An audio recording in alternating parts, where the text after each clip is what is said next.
Have you ever had a barber who seemed too eager to cut your hair, that too for free? Ever wondered why? Some deals come with a price, and sometimes it's not money they're after.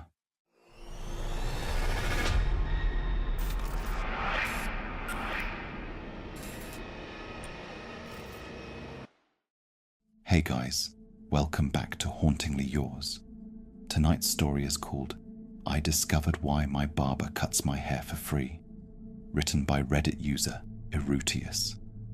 This one is deeply unsettling, and I think you're going to love it.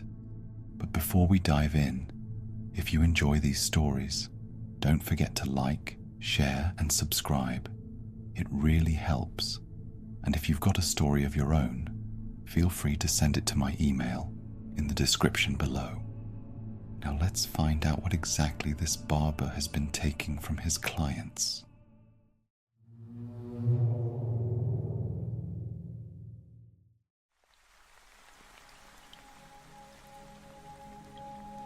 Mr. Faskel has cut my hair since I moved to the city about 3 years ago. He's an older guy, maybe 50s or 60s, and he possesses that look and drawl that makes me think he's from up north somewhere. He could be from New York, Maine, or even the Great Lakes area, but I never asked him where. He's not a big guy, maybe $1.20 in the rain, and he cuts my hair just the way I like it. High and tight on the sides, leaves some on top so whoever I'm sleeping with has something to play with, and neaten up my sideburns. I can't grow a real beard or he'd probably trim that for me too. The best part is that he does it all for free. Hard to believe, I know, but it seems there was a cost after all. Our relationship started easily enough. I had an interview with the city, maintenance and custodial, and I wanted to look sharp and make a good impression. Everything other than that paid nothing, or barely nothing, and I really wanted to lock this job down. I had a nice set of interview clothes, some comfortable business shoes, and a winning smile, and I needed a sharp haircut to seal the deal. That is where the problem lies. My hair grows abnormally fast. It always has. And when I was a kid, my dad used to bemoan the fact. He made jokes about going to barber school or buying stock in master cuts, but he always understood that when it was time for a cut, it was time for a cut. If you let it go longer than 2 weeks without a cut, it just turns into a shapeless mass. By the end of week 3, I looked like a sheepdog, and Dad would look over his paper and sigh before saying he would take me to the barber. Faskel's Hair and Beards was about a block from my house, and when I stuck my head in to see their prices, Mr. Faskel looked up and smiled at me over the pile of hair he was sweeping up. Then, suddenly, he took a deep breath, and when he opened his eyes again, I asked if everything was okay. "Just fine, young man. Say, you look like a man in need of a haircut, am I right?" I told him he sure was, and he invited me in and told me to have a seat. He had about 1,000,000 questions on that first visit. No, I didn't usually let it get this long. I liked it this way, but a little long on top. No, I didn't use any special shampoo, just dandruff shampoo from the Dollar General. No, I wasn't really prone to dry scalp, but a fella can never be too careful.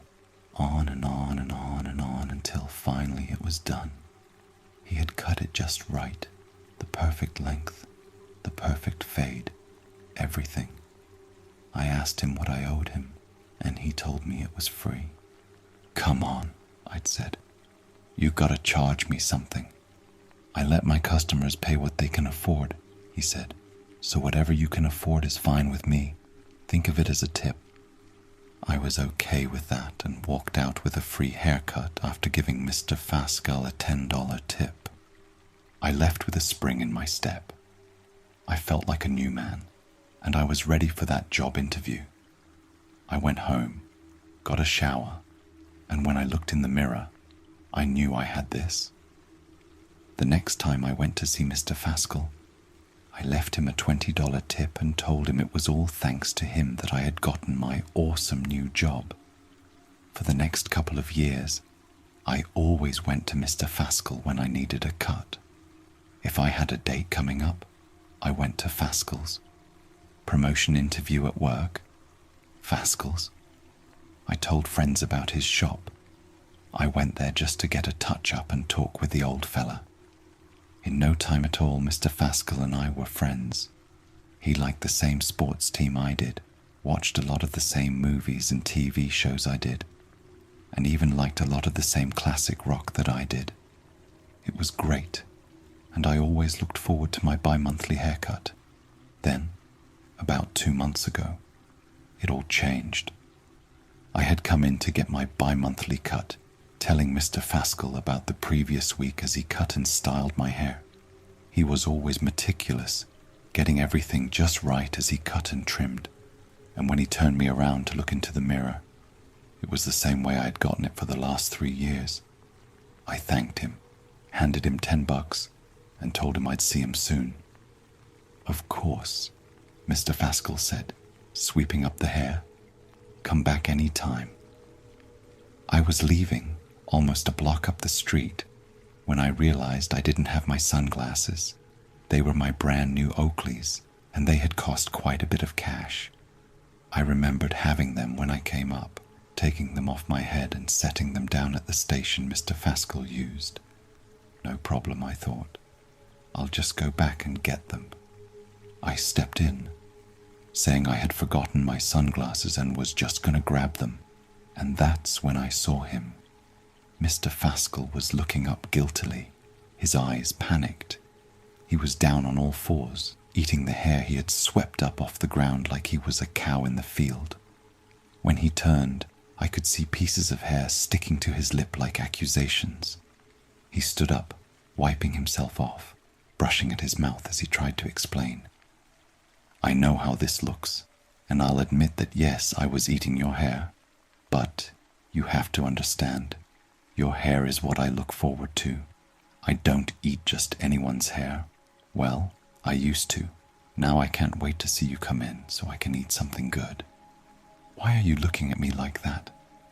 "I'm not crazy. I'm not crazy," he shouted, getting up as he stalked toward me. He seemed to realize that saying that made him sound crazy, so he switched gears. "Haven't I always done good work for you? That there's nowhere in this town that you would get a haircut for less than $25. I cut your hair for tips.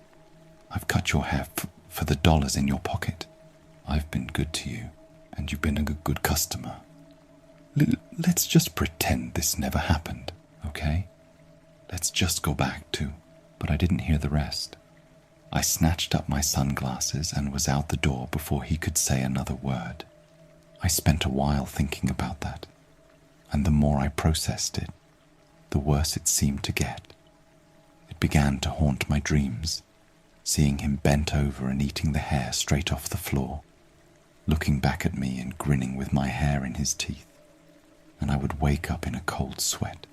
I know, it's not a particularly scary thing, but it freaked the hell out of me. I don't really like it when people put hair in their mouths. I had a girl in elementary school who used to chew her pigtails, and it bred a lifetime phobia in me. Just the thought of wet hair in someone's mouth makes me want to puke, and I can't even touch someone's hair without cringing if they have a wig. A weird collection of phobias, but they're mine. It only took a couple of weeks before I started seeing new growth. My hair just grows too fast, and after 3 weeks my boss commented that I was looking shabby.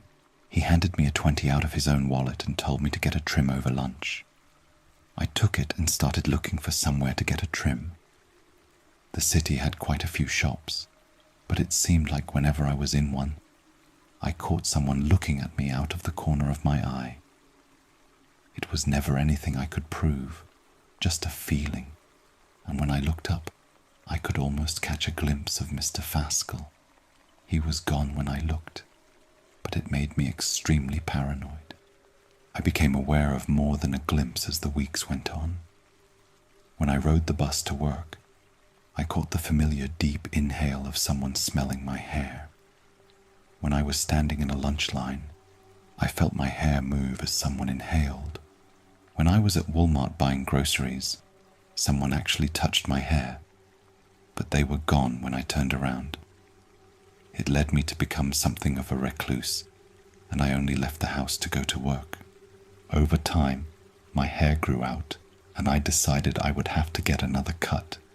I went to bed, setting my alarm so I could get up early enough to get to the master cuts down on Bonnie. It was Saturday. I had the day off, and I had chores to do before I got to the business of relaxing. As I slipped off to sleep, I fell into a familiar dream, a dream that had plagued me for weeks. I was sitting in the barber chair at Mr. Faskel's, the cape falling around me like a spider web, and the old man asking me if it was too tight. I didn't say anything. I was too scared to speak, and as the scissors began to clip, I trembled in fear. I didn't dare look back at the old man. I just knew his real face would be replaced by a monstrous visage, and I would wake up panting and looking around for nothing at all. When the alarm went off, I went to the bathroom to splash some water on my face and start the shower. My bare shoulder itched, and when I went to wipe it off, I noticed there was hair clinging to my sweaty hand. Not a lot, just leavings, like the leavings you find after a haircut. I ran to the bathroom and found that my hair was cut just the way I liked it. The sides were high and tight, the top was manageable but still thick, and my bangs were perfect. Everything was just as it usually was, and I felt a cold chill run through me that had nothing to do with air conditioning. I called the landlord, had the locks changed, and reported to the police that someone had broken into my house and cut my hair. The police didn't really take it seriously. They made jokes about a midnight barber and asked if I'd left a tip under my pillow. I told them about Mr. Faskel, but when I gave them the address, they just shook their heads and walked away. They thought I was joking with them. They didn't believe a word of what I'd told them, and as I ran the shower, I remember sitting under the water for a very long time and just letting it run over me. The bits of hair flowing down the drain felt like a betrayal. 2 weeks later, I woke up with another fresh haircut. I called the police, but they rolled their eyes and told me to calm down. I told them it was hard for me to calm down when someone was breaking into my house and cutting my hair. I demanded they go check on Mr. Faskel and told them right where his shop was, but they looked less amused this time at the suggestion. I asked if they had been to talk to him yet and told them he had been there for 3 years, but they just told me it hadn't been funny the first time and it wasn't funny now. Why would it be funny? I asked, having to stop myself from grabbing one of them. Because Faskel's has never been open.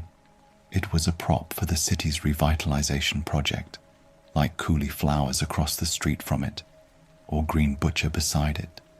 It's set dressing. It's never open.